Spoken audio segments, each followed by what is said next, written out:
কি আপনি এটা কার্পেটিং তুলতে থাকবেন, ইঞ্জিনিয়ারকে ডাক দিয়ে বলবেন এই কাজ এখন বন্ধ করেন, আপনি ঠিকাদারকে বলবেন আপনার বাবা 50 বছর ধরে এর চেয়ে ভালো কাজ করে আসতেছে বা আপনি তার চেয়ে ভালো কাজ করতেছেন। আমি এটা বলি নাই, আমি বলি না আমি এটা বলি নাই। না আপনি ভিডিওটা চালু করেন, আমি ভিডিও এখন দেখাবো, তাহলে আপনি আমার বক্তব্যটা এটা আপনি উইথড্র করেন। আমি এটা বলি না আমার বাবা হচ্ছে 50 বছর ধরে ওনার কাছ থেকে বাবা বলছেন না যে আপনি বলছেন না যে আমি বাবা অনেক বছর ধরে ঠিকাদারি করেন।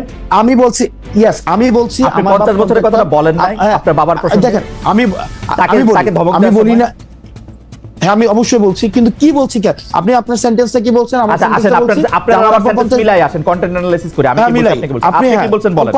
ঠিক আছে আমি বলছি যে ওনাকে বলছি যে আপনার বয়স আমার থেকে অনেক বেশি। আমি ওনাকে বলছি, আমার স্পষ্ট মনে আছে যে আপনার বয়স আমার থেকে অনেক বেশি এবং আমার বাপ এই কাজ করে অনেক বছর ধরে, অনেক বছর ধরে কাজ করে, 40-50 বছর ধরে, 50 বছর ধরে করে। আমি কি আমার বাপ 50 বছর, আমি কি বলছি? হ্যাঁ 50 বছর ধরে। আপনি বলছেন আমার বাপ নাকি ওনার থেকে ভালো কাজ করে। আচ্ছা না, এই কনস্ট্রাকশন রিলেটেড কাজের সাথে আপনি এটা বলছেন, আপনি এটা বলছেন, আপনি শুনে যান, আপনি এটা বলছেন যে ওনার কাছ থেকে ভালো কাজ করে। আমি এটা বলি নাই তো, আপনি বলছেন ঠিক আছে আমি তো কন্টেন্ট অ্যানালিসিসের কথা বলছি। আপনি বলছেন যে আমার বাবা 50 বছর ধরে ঠিকাদারি কাজের সাথে যুক্ত, আমাকে এগুলি বুঝাইতে আসেন না, এটা কি আপনি বলছেন? যুক্ত, হ্যাঁ এটা আমি বলছি, কারণ এই কনস্ট্রাকশন রিলেটেড কাজগুলো এই সম্পর্কে আমার মানে একটু হইলো আইডিয়া আছে। এখন আপনি যেটা বললেন যে কার্পেট, আপনি প্রশ্নটা ওই জায়গায় করতে পারেন যে কার্পেটটা উঠাই তো মানে কার্পেট উঠবে কেন, মানে কার্পেট উঠবে কেন সেটা না ধরে যে কার্পেট উঠাইতে গেছে। মানে এইটা বাংলাদেশে একটা সরকার আছে যে জায়গায় ভোক্তারা মানে ভোক্তা অধিকার আইন আছে। আমরা তো চাইতেছিলাম যে সেই সংস্থাগুলি যেগুলি হাসিনা গত 15 বছর ইনস্টিটিউশনগুলি ধ্বংস করছে হাসিনা সরকার, সেগুলি গইরা উঠুক।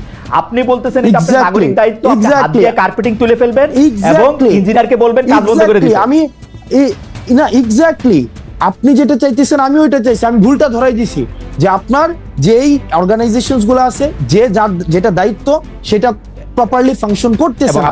যদি প্রপারলি ফাংশন করতো তাহলে হাত দিয়ে কার্পেট উঠতো না, হাত দিলে কার্পেট উঠতো না। আপনি মনে হয় যে সকল নাগরিকদের তার দায়িত্ব এরকম করে পালন করা উচিত, হাত দিয়ে কার্পেট তুলে নিয়ে আসা উচিত রাস্তায় যত জায়গায় যত খারাপ কাজ হবে বলে নাগরিক মনে করে? ভাই আপনার হাত দিয়ে কার্পেট উঠে নিয়ে আসা, আমি বলি হাসনাত, আমিও একজন নাগরিক, আপনি একজন নাগরিক, আপনার বাড়ি দেবিদ্বার, আমার বাড়ি মুরাদনগর, আপনি রাস্তার মধ্যে হাত দিয়ে কার্পেট তুলে এবং আপনি বলতেছেন ফ্রাস্ট্রেটেড ভাই। কেন ফ্রাস্ট্রেটেড বলেন ভাই?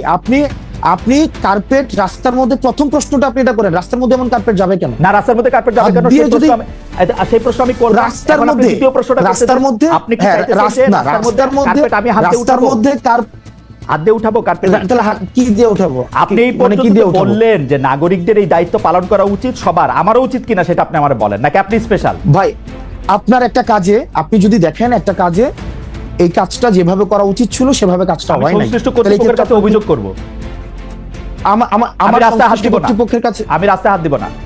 এইটা আইন নিজের হাতে তুলে নাও। আমাদের দেশে আপনি যেটা করছেন সেটা হচ্ছে আইন নিজের হাতে তুলে নাও। আমাদের দেশে শুনেন, আমাদের দেশে না, আমি আইন নিজের হাতে তুলে নেই, আমি আইন নিজের হাতে তুলে নিই। আমার দেশের কাজটা ঠিকভাবে হইতেছে না সেই জিনিসটা হচ্ছে আমি দেখাইছি যে দেখেন এখানে 5টা স্তরে কাজটা ঠিকভাবে হইতেছে না এবং সরকার এত কোটি টাকা ইনভেস্ট করার পরও আপনি এমন ভাবে কাজ করতেছেন যে কাজটা প্রপারলি, এটা কোনো ফাংশনালি হইতেছে না। যার যেটা করা দরকার ছিল সে সেটা করতেছে না, তাকে তখন ইঞ্জিনিয়ার এসে সেই কাজ বন্ধ করছে। তো তার মানে কি আমার দেশের যে প্রবলেমটা, সেই প্রবলেমটা নিয়ে আমরা কথা বলবো না? হাসনাত আপনি দেখাবো না প্রবলেমটা, মানে প্রবলেমটা। হাসনাত আপনি যে কাজটা করছেন এটার জন্য তো আমি বুঝতে পারতেছি আপনি অনেক প্রাউড। আপনি কি চান যে আমরা সবাই এইভাবে আমাদের কাজগুলি করি? না আমি প্রাউড না। মনে করেন যে আমি আজকে আমি আবারও আমার উদাহরণ দিচ্ছি, আমি একজন সাধারণ নাগরিক, আমি ইনস্টিটিউশনগুলো যদি আমাদের দলের বড় নেতা না, আমি যদি এখন মুরাদনগরের রাস্তাটা দেখি আমি এটা হাত দিয়ে তুলবো কিনা? আমার প্রশ্ন সরল। আপনি যদি দেখেন কাজটা ঠিকঠাক ভাবে হইতেছে কিনা, এটা কি মানে এটা আমার দেখার দায়িত্ব, অবজার্ভ করা, মানে আমি দেখবো। আপনি আচ্ছা এটা দেখার দায়িত্ব আপনার না, কিন্তু আপনি যখন দেখছেন যে কাজটা ঠিকঠাক ভাবে হইতেছে না, বললাম আমি অভিযোগ করব। আমাদের দেশে ওকে ফাইন, আমাদের দেশের ওই কালচারটা, আপনি যে কালচারটা দেখেন আইডিয়াল কালচারটা, সেটা আমিও দেখি যে আমাদের দেশের ইনস্টিটিউশনগুলো প্রপারলি ফাংশন করুক, কিন্তু আমাদের দেশে করে নাই তো ভাই। আমরা তো দেখছি হচ্ছে রডের বদলে বাঁশ দিয়ে হচ্ছে ব্রিজ বানাইছে, রডের বদলে যে বাঁশ দিয়ে ব্রিজ বানাইছে, প্রপার অথরিটিকে যে বলছে না তো বছর ধরে প্রপার। আমি হাসনাত আব্দুল্লাহ তো হচ্ছে এর আগে কার্পেট উঠাই নাই গিয়া, তাহলে কার্পেট আপনারা তো অনেক বছর ধরে প্রপার অথরিটিকে অভিযোগ দিতেছেন, তো প্রপার অথরিটিকে অভিযোগ দেওয়ার পরে তাইলেও রডের বদলে বাঁশ গেল কেন? তাইলেও হচ্ছে আপনার কার্পেটিং হাত দিলে উঠে যায় কেন? প্রশ্নটা করেন। আমার মনে হয় কেন হাসনাত হাত দিলে উঠে যায়? হাসনাত, আমি আপনাকে বলি, আপনি যেই উদাহরণ জাতির সামনে রাখতেছেন, লক্ষ লক্ষ কোটি কোটি মানুষ আপনাকে ফলো করে, এই উদাহরণটা দিলে এই যে সাধারণ একজন মানুষ আমার মতো, সেও এই কাজটা নিজের হাতে করার ব্যাপারে উৎসাহী হবে কিনা সেটা আমি আপনাকে ভাইবা দেখতে বলছি। আপনি যেটা করছেন সেটা আপনার জন্য ঠিকই আছে, আপনি তো এটাই করবেন। ওকে, আপনি এটা করবেন কারণ আপনি নেতা, আপনি তো পদ দেখাবেন। আপনি নেতা, আপনি পদ দেখাবেন। এটা আরেকটা বিষয় আছে কি? এটা আরেকটা ইস্যু আছে, এটা আরেকটা বিষয় আছে। আমি আজকে কার্পেটে হাত দিয়ে উঠাইছি, যখন এর পরবর্তীতে ওই রাস্তাটা যে করবে, কন্ট্রাক্টর করবে অথবা হচ্ছে যে ইঞ্জিনিয়ার করবে, কার্পেট যেন হাত দিলে না উঠে এই বিষয়ে সে সচেতন। এবং বাংলাদেশে এরকম কাজ যদি আরো 4,500 হয়ে থাকে, 4,500 জায়গায় এরকম কার্পেট দিয়ে হাত তোলা উচিত, তাই তো ব্যাপারটা? মানে এই 4.5 একটা তো এটা বিচ্ছিন্ন ঘটনা না, এটা তো বিচ্ছিন্ন ঘটনা না। এই মুহূর্তে তো অনেকগুলি জায়গায় এরকম কার্পেটিং আছে, সেগুলি মানুষ হাত দিয়ে তুলবে কিনা? আমার একটা কার্পেটিং উঠানোতে যদি বাংলাদেশের লক্ষ লক্ষ মানুষ কার্পেট উঠাইতে শুরু করে, আমার একটা কার্পেট উঠানোর এই এক্সাম্পলটা লক্ষ লক্ষ মানুষ যেন কার্পেট উঠাইতে না হয়, সেটার জন্য প্রশাসন প্রয়োজনীয় ব্যবস্থা। ঠিক আছে, এটা আপনার ব্যাখ্যা। আপনি এই কাজটা কি, মানে এই কাজটা যে খারাপ হয়েছে সেটা কি আপনি এমনি জানেন না কেউ আপনাকে তদবির করে এটা জানাইছে? মানে আপনাকে কেউ জানাইছে? এটা আমার সাংবাদিক জানাইছে। এটা আপনাকে সাংবাদিক জানাইছে। আপনার কাছে কি এটা তদবির হিসেবে আসছে, নাকি আপনি আপনার নির্বাচনী এলাকা যেখান থেকে আপনি নির্বাচনী করবেন বলে শোনা যায়, বা আপনার নিজের গ্রামের বাড়ি, দানা বাড়ি, দাদা বাড়ি, সেখানে যাচ্ছিলেন তারপর সেটা করছেন? না, এটা হচ্ছে যে আপনার আমাকে এলাকা থেকেও অনেকবার বলা হয়েছে এর আগেই। আমি নর্মালি হচ্ছে খুব কম আমার এলাকায় যাওয়ার সুযোগ হয়। তো সেক্ষেত্রে একদিন আমাদের রেজিস্ট্রেশনের পরের দিন আমার হচ্ছে এক সাংবাদিক দেখাইলো যে এই রাস্তা না, আরো অনেকগুলো রাস্তা হচ্ছে এই ধরনের নিম্নমানের কাজ হচ্ছে, এবং দেখা যাচ্ছে যে এই ধরনের কোনো ব্যবস্থা নেওয়া হচ্ছে না। এলাকার মানুষও খুব ক্ষুব্ধ, এবং হচ্ছে এই বিষয়ে যেন প্রয়োজনীয় ব্যবস্থা আমরা সবাই মিলে নেই, সেই জন্য আমি জাস্ট গিয়েছিলাম সেখানে, এবং দেখলাম তো এই দুরূহ অবস্থা। কিন্তু আমি আবার নিজের প্রতি সরি ফিল করতেছি আসলে, যে আমার উচিত হয় না, আমার মাপ চাওয়া উচিত। একটা গণমাফ কর্মসূচি হয়তো একটা পালন করা উচিত আমার। মানে এটা কেন বললেন? আমাকে খোঁচা দিলেন? না, খুঁজে দেয় না, আমি গণমাফ কর্মসূচি আমি বুঝি না, হঠাৎ করে রিয়েলাইজ সারা দেশের সবাই যদি এখন সারা দেশের সবাই যদি কার্পেট উঠানো শুরু করে, তাহলে তো আসলে আমার তো তাই, আপনি সেই আহ্বানই জানাইতেছেন আমার কাছে মনে হলো। আপনি তো নেতা, আপনি যেটা করবেন মানুষ তো তাই করবে। এই যে এখানে আমাকে মানুষ, এই যে এখানে আপনার অনুসারীরা আমাকে মেসেজ করতেছেন, রাস্তা কি খালি চোখ দিয়ে বোঝা যায়? হাত দিয়ে উঠাইলেই রাস্তা বোঝা যায় রাস্তা খারাপ। This is the way. আপনি this is the way you are, আপনারা পথ দেখাইতেছেন, এটা হচ্ছে আমাদের আলোর পথ। আমি পরবর্তী প্রসঙ্গে আসি। আপনার আহ্বান আপনি জানাইছেন, আপনার মেসেজ আপনি দিচ্ছেন, লোকের লোকেরটা বুঝছে। খালিদ ভাই, আমরা ডিসকাশনটা এমন জায়গায় পুট করতেছি, আপনি রাস্তাটা কেন হাত দিলে উঠে যায় আমরা সেই জায়গায় ডিসকাশনটা নিতেছি না, বরং সে কেন চোর ধরাই দিল, এটা হচ্ছে তার প্রবলেম। না, আমার কথা হইলো, চোর যদি বাংলাদেশে পুলিশ ছাড়া কম্পিটিটিভ অথরিটিটা যেই ধরুক, আমি সেই ব্যাপারে আপত্তি জানাবো। আপনার স্কুল আলাদা, আপনি বলবেন চোর আপনারই ধরে দেওয়া উচিত, এই হচ্ছে পার্থক্য। আপনি চোর ধরতে চাইলে আপনি বিসিএস দেন, ভাই আপনি অনেক মেধাবী মানুষ, আপনি বিসিবি দেন, পুলিশের চোর ধরে, বিচারক হয় বিচার করে। ওকে ফাইন, তাহলে আমরা ডিসকাশনটা আরেক জায়গায় নেই। না, ডিসকাশন আমার নেওয়ার দরকার নেই, আমি বললাম তো প্রসঙ্গটা নিতে হবে। না ভাই, নিতে হবে, কারণ আমাদের দেশের আপনি যে পুলিশকে আপনি বলতেছেন কমপ্লিটলি ফেল করছে ভাই ইনস্টিটিউশনটা, এটা সিলেক্টিভ। যেমন পুলিশে এটা তো বাস্তবতা, রাজনৈতিক। অন্য কেউ কল দিলে কাজ হয় না, এখন হাসনাত আব্দুল্লাহ কল দিলে কাজ হয়। হাসনাত আব্দুল্লাহ কল দিলে কেন কাজ হবে? কারণ সিলেক্টিভ কেন হইলো? আপনাদের দলের লোক কেন না কেন সিলেক্টিভ হইলো? এটা ধরেন আজকে আমার উপদেষ্টা আছে, 10 বছর পর আমার উপদেষ্টা করতে চাইলাম হাসনাত, আমরা তো এই চেষ্টা করতে চাইলাম, আপনারা নতুন বন্দোবস্তের কথা কই অ্যাবসলিউটলি পুরো বন্দোবস্তের হাতে হাঁটতেছেন। We are in the same page ভাই, we are in the same page. আপনি যেটা চাইতেছেন আমিও সেটা চাইতেছি, কিন্তু প্রবলেম হচ্ছে আপনি যেটা চাইতেছেন আমি সেটা চাইতেছি না। প্রবলেম হইতেছে যেটা আপনি বিদ্যমান কনটেক্সটটাকে বিবেচনায় নিতেছেন না, আমি বিদ্যমান কনটেক্সটটাকে বিবেচনায় নিতেছি। বিদ্যমান কনটেক্সটের বিবেচনা আমি নেই নাই, আমি তো আওয়ামী লীগের আমলে শুনছি বিকল্প নাই, বিদ্যমান কনটেক্সট বিবেচনা নিতেছি না, জঙ্গি আইসা পড়বে। আমি বিকল্প নাই, না আমি বিকল্প সেই জায়গা থেকে শুনছি যে হাসান আব্দুল্লাহ বললে কাজ হয়, হাসান আব্দুল্লাহ এসে রাস্তা তুলে দেয়, বন্ধ করে দেয়। ভাই এটা তো আমি বললাম, এটা তো আমার জন্য দুঃখজনক যে আমি বললে দেখেন, this has to stop, this has to stop immediately। আইন নিজের হাতে তুলে নাও, চোর ধরা। আমি স্টপ করতে চাই ভাই। দেখেন খালেদ ভাই, আইসিইউতে হসপিটালে আইসিইউ নাই, ভাই আমরা তো এখন হচ্ছে তদবিরের একদম মানে আমি তদবিরটা নিয়ে বলতে চাইছিলাম। আচ্ছা আপনার হসপিটালের আইসিইউর প্রসঙ্গ আমি শুনছি, আমি তদবিরটা নিয়ে একটু বলেন তো, একবারে বলেন ভাই যে আপনার কাছে কি অনেক তদবির আসে, সারাদিন তদবির আসতে থাকে, মানে আপনি কি অনেক তদবির করেন? তদবির আমি বলি, যেমন 5 আগস্টের পরে যাদের সাথে পরিচয় হয়েছে, 5 আগস্টের পরে যাদের সাথে পরিচয় হয়েছে, কারোর সাথে যদি 2 মিনিট কথা হয় সে একটা তদবির করে। ইভেন টকশো শেষে হোস্ট তদবির করে, মানে টকশো শেষে হোস্ট তদবির করে। তো সেই জায়গায় হচ্ছে এই যে তদবির করাটা, কেন তদবির করছে? কারণ এই তদবির যারা করে আমি তাদেরও যেমন সমস্যা, একই সাথে সাথে একটা সিস্টেম ডেভেলপ করে নেই ভাই। কেমনি সিস্টেম ডেভেলপ করে নাই? দেখা যাচ্ছে যে রোগী যখন হসপিটালে যায় আইসিইউ নাই, তাকে বলা হয় আইসিইউ নাই, তার আইসিইউ লাগবে, আইসিইউ নাই। কিন্তু রাজনৈতিক যে দলগুলো রয়েছে আমি এখন এসে দেখতেছি তারা ফোন দিলে কিন্তু ঠিকই কাজ হয়। আপনি আজকে দেখেন রাস্তাতে তো দেবিদ্বারে 4 লক্ষ মানুষ আছে, 4 লক্ষ মানুষ থাকা সত্ত্বেও সেখানে হচ্ছে রাস্তায় এই ধরনের কাজ করার মানে সেই সাহসটা পাইছে। আমরা এটার পরিবর্তনটা ভাই চাইছি, পরিবর্তনটা চাইছি, হ্যাঁ কিন্তু আনফরচুনেটলি তো সেটা ভাই আনফরচুনেটলি সেটা তো ওভারনাইট হচ্ছে না, আনফরচুনেটলি সেটা ওভারনাইট হচ্ছে না। এবং আমরা অনেক জায়গায় আশাহত হয়েছি, আমরা বারবার করে এই সিস্টেম ডেভেলপ। দেখেন আপনি যে বললেন চোর পুলিশ ধরে দিবে, পুলিশ সংস্কার কমিশনে দেখেন আজকে, আপনি প্রশাসন সংস্কার কমিশন দেখেন, আজকে আপনি এনবিআরও আজকে আন্দোলন চলতেছে, সংস্কার কমিশন দেখেন। আমাদের মনস্তাত্ত্বিক ভাবে এটার একটা হচ্ছে মানে আমার মনে হয় যে জাতিগত একটা পিউরিফিকেশন প্রয়োজন, একদম সবাইকে একসাথে পিউরিফাই করা প্রয়োজন। আদারওয়াইজ আমরা আসলে যেভাবেই বলি না কেন এটার সংস্কারটা এখন আস্তে আস্তে এটা চ্যালেঞ্জিং হয়ে দাঁড়াইতেছে। ভাই আপনি মনে হয় হচ্ছে আমি পরবর্তী সেটা ঠিক আছে, আমি আপনার ব্যাপারটা বুঝতে পারতেছি। আমারও মনে হয় হাসনাত আমি আর আপনি একদমই সেম পেজে, কিন্তু আপনার যে যুক্তি সেই যুক্তি তো আপনারই যুক্তি, বহুবার আপনার সঙ্গে আমারও কথা হয়েছে এখানে। সেইটার ক্ষেত্রে তো আমি আর আলাদা করে আপনাকে আর কনভিন্স করতে পারবো না।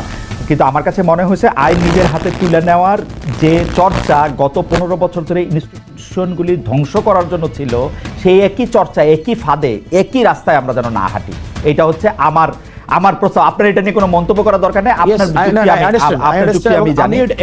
আমি এটাকে শতভাগ মানি, একই সাথে সাথে আমি এটাও চাই কোনো রাজনীতিবিদ যেন তদবির করতে না হয়, কোনো রাজনীতিবিদদের যেন যাওয়া না লাগে, কোনো রাজনীতিবিদদের ফোনে যেন কোনো ফাইল না ছুটে। আর ঠিক আছে, এটা যেন অটোমেটিক একটা প্রসেসে দাঁড়ায়, এটা যেন একটা অটোমেটিক প্রসেস হয়। ঠিক আছে, আমাদের গবেষণা, আমি আসলে চট করে এমনিতে সময় শেষ হয়ে যাচ্ছে এবং মানে কিছুটা সময় আপনার থেকে একটু বাড়তি নিতে চাই। আমাদের গবেষক দল একটি ছোট কোড পাঠিয়েছে আপনাকে এটি পড়ে শোনানোর জন্য। সেটি হচ্ছে যে এর আগের প্রসঙ্গে, ওই হেফাজত ইসলামের জনসভায় যাওয়া প্রসঙ্গে, সেটা হচ্ছে এনসিপির সিনিয়র যুগ্ম আহ্বায়ক আরিফুল ইসলাম আদিব বলেছিলেন, হেফাজত ইসলামের সমাবেশে দল হিসেবে এনসিপিকে আহ্বান করা হয়নি, অভ্যুত্থান পরবর্তী নেতা হিসেবে ব্যক্তিগত জায়গা থেকে হাসনাত আব্দুল্লাহ এই সমাবেশে অংশ নিয়েছেন। তিনি আরও বলেছিলেন যে ওই সমাবেশে অংশগ্রহণ করবে কিনা এটা এনসিপি জানতো কিনা, এই প্রশ্নের জবাবে তিনি বলছেন কোর্ট যাবে এটা জানতাম, যাওয়ার বিষয়ে আমরা নেতিবাচক ছিলাম না। হাওয়েভার, এটা হচ্ছে তার মন্তব্য। আমরা পরবর্তী প্রসঙ্গে যাই। এনসিপি হিসাবে দাওয়াত করা হয়নি সেটি তিনি বলেছেন জনাব আদিব। আমরা পরবর্তী প্রসঙ্গে যাই। আমরা যা দেখেছি যে সাবেক রাষ্ট্রপতি জনাব আব্দুল হামিদের থাইল্যান্ড যাওয়ার বিষয়টির প্রতিবাদে আপনার নেতৃত্বে যমুনা ও শাহবাগের আন্দোলনের মুখে সরকার আওয়ামী লীগের কার্যক্রম নিষিদ্ধ করে, কিন্তু হামিদ সাহেবের দেশত্যাগ যে শুধু চিকিৎসার জন্য ছিল, সরকারের অনুমোদনের ভিত্তিতেই সেটা ফিরে এসে তিনি প্রমাণ করেছেন। আমাদের অনুষ্ঠানে বা অন্যান্য জায়গায়, আমাদের অনুষ্ঠানে এক বিএনপি নেতা জয়নুল আবদিন ফারুক তিনি সরকারের দিকে আঙুল তুলে বলেছেন হামিদ ইস্যুতে সরকার এনসিপিকে দিয়ে নাটক মঞ্চস্থ করিয়েছিল আওয়ামী লীগের কার্যক্রম নিষিদ্ধ করার জন্য। আপনি সেই নাটকের কেন্দ্রীয় চরিত্রে অভিনয় করেছিলেন কিনা সেটি হচ্ছে প্রশ্ন। বিএনপি নেতার অভিযোগ নিয়ে কি বলবেন, যে সেটি আসলে নাটক ছিল কিনা, সরকার এনসিপিকে দিয়ে নাটক করিয়েছিল কিনা? না, সরকার এনসিপি দিয়ে নাটক করেনি। সরকারের হচ্ছে এখানে একটা ব্যর্থতার পরিচয়, যে এতদিন পরেও একটা দীর্ঘদিন আমরা বারবার করে বলে আসছিলাম যে আওয়ামী লীগের বিষয়টা সিদ্ধান্তে আসতে, কারণ আওয়ামী লীগের এই বিষয়টাকে সিদ্ধান্ত নিয়ে আসলে আমরা দেখতে পাচ্ছিলাম যে সংকট আসলে ঘনীভূত হচ্ছে, কোনো সিদ্ধান্তে আসা যাচ্ছে না। সেই জায়গা থেকে বারবার বলা সত্ত্বেও আমরা দেখছিলাম যে আওয়ামী লীগের বিষয়ে কোনো সিদ্ধান্ত না এসে ক্ষেত্র বিশেষে বিভিন্ন জায়গায় ফেসিলিটেট করা হচ্ছে, এবং সেটার অংশ হিসেবে আমাদের কাছে ওই যে সাবেক রাষ্ট্রপতিকে থাইল্যান্ড পাঠানোর বিষয়, সেক্ষেত্রে সরকার থেকে আমাদের কাছে মনে হয়েছে সেটাতে সরকার জড়িত। এবং এনসিপি, আপনি যে বলছেন যে এনসিপি দিয়ে নাটক মঞ্চস্থ হয়েছে, বিষয়টা এমন না। আমি বৈষম্যবিরোধী ছাত্র আন্দোলনের আহ্বায়ক ছিলাম, এবং এই গণঅভ্যুত্থানে আমরা সামনে থেকে যারা নেতৃত্ব দিয়েছে তাদের মধ্যে আমি একজন ছিলাম। সেক্ষেত্রে এনসিপি ছাড়াও আমার এই অভ্যুত্থানে একটা বিশেষ আমার একটা রোল রয়েছে, এবং এই ক্ষেত্রে আমার একটা বিশেষ একটা দায়িত্ব রয়েছে যে অভ্যুত্থান রিলেটেড এই ইস্যুগুলোতে অ্যাড্রেস করার ক্ষেত্রে শুরু থেকে এটা বৈষম্য বিরোধী ছাত্র আন্দোলনে আমরা যখন ছিলাম তখন থেকে যে দাবিটা জানিয়ে আসছি সেটার সাথে দেখলাম যে গভর্নমেন্ট কোনোভাবে কমপ্লাই করছে না, বরং গভর্নমেন্ট আওয়ামী লীগকে রিহ্যাবিলিটেট করার জন্য সেক্ষেত্রে আর্মি ইস্যু আছে, অ্যাডমিনিস্ট্রেশনের ইস্যু আছে, তারপর হচ্ছে আমরা দেখতে পাচ্ছি যে মনে হচ্ছে আওয়ামী লীগকে দেওয়া হচ্ছে। প্রায় আমরা এই কথাও শুনি যে ডিজিএফআইও মানে ওই দিন আমি একটা অনুষ্ঠানে দেখতেছিলাম আপনাদের একজন নেতা বলতেছিলেন যে আমরা যে এত কষ্ট করে দল গঠন করার জন্য দিন রাত পরিশ্রম করছি তখন হচ্ছে নির্বাচন কমিশনে ওই মানে নিবন্ধনের জন্য আপনারা কাজ করছিলেন খাটাখাটি, সে সময় একটা ডিজিএফআই যদি আমাদের সঙ্গে থাকতো তাহলে তো আমাদের এত, বা ডিজিএফআই যদি আমাদেরকে চাইতে হতো। তো ডিজিএফআই তো হচ্ছে সরাসরি ডক্টর মোহাম্মদ ইউনূসের অধীনে, মানে ডক্টর মোহাম্মদ ইউনূসকে রিপোর্ট করেন। তো ডিজিএফআই কি আপনাকে সাহায্য করছে? ডিজিএফআই কি আপনার কাজে ব্যাঘাত করতেছে? মানে কি মনে হয় আপনাদের?